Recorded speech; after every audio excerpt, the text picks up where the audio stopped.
معیار سرٹیفکیٹ بنانے میں کافی دشواریاں ہو رہی ہے۔ حج ہاؤس نامپلی میں قضائیت کے دفتر میں گھنٹوں لائن میں کھڑے ہونا پڑ رہا ہے۔ آخر کیوں تلنگانہ وقف بورڈ اس جانب توجہ دے نہیں رہے؟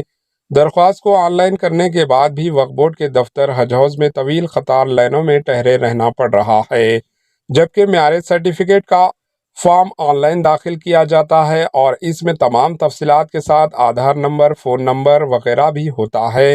اس کے باوجود وقف بورڈ کے دفتر میں جا کر آن لائن فارم کی رسید اور نکاح کی کاپی لے جانی پڑتی ہے۔ اس کے بعد وقف بورڈ کا عملہ اس کی جانچ کر کے نکاح نامہ کی کاپی واپس دے دیتا ہے۔ ملازم یا ارباب ذمہ دار نکاح نامے کی کاپی کی جانچ میں کافی وقت لیتے ہیں، جس کی وجہ سے لوگوں کو کافی دشواریاں ہو رہی ہے، اور جانچ کے لیے صرف ایک ہی کاؤنٹر ہے اور فارم داخل کرنے کے اوقات صبح 10:30 بجے تا دوپہر 1 بجے تک ہی ہے۔ اس سے بھی لوگوں کو کافی تکلیف ہو رہی ہے۔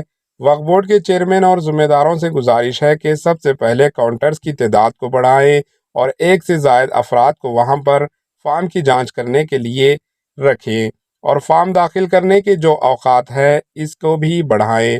ان اوقات کو صبح 10:30 بجے تا شام 4 بجے تک مقرر کریں تو بڑی مہربانی ہوگی، کیونکہ ایک ہی جگہ میں اور ایک ہی کاؤنٹر پر معیار سرٹیفکیٹ، خلا، طلاق وغیرہ کے فارم ملے جاتے ہیں۔ اس سے بھی دشواریاں ہو رہی ہے۔ یہاں پر سب سے پہلے کم از کم 3 کاؤنٹرز قائم کریں۔ آن لائن رسید اور نکاح نامہ کی کاپی کی جانچ کے لیے 3 امپلائیز کو وہاں پر رکھیں یا کاؤنٹرز رکھیں، کیونکہ معیار سرٹیفکیٹ بنانے کے لیے لوگ شہر حیدرآباد ہی نہیں بلکہ تلنگانہ کے مختلف علاقوں سے صبح کی اولین سطحوں میں آتے ہیں اور انہیں یہاں پر کافی دیر تک لائن میں کھڑے ہونا پڑتا ہے۔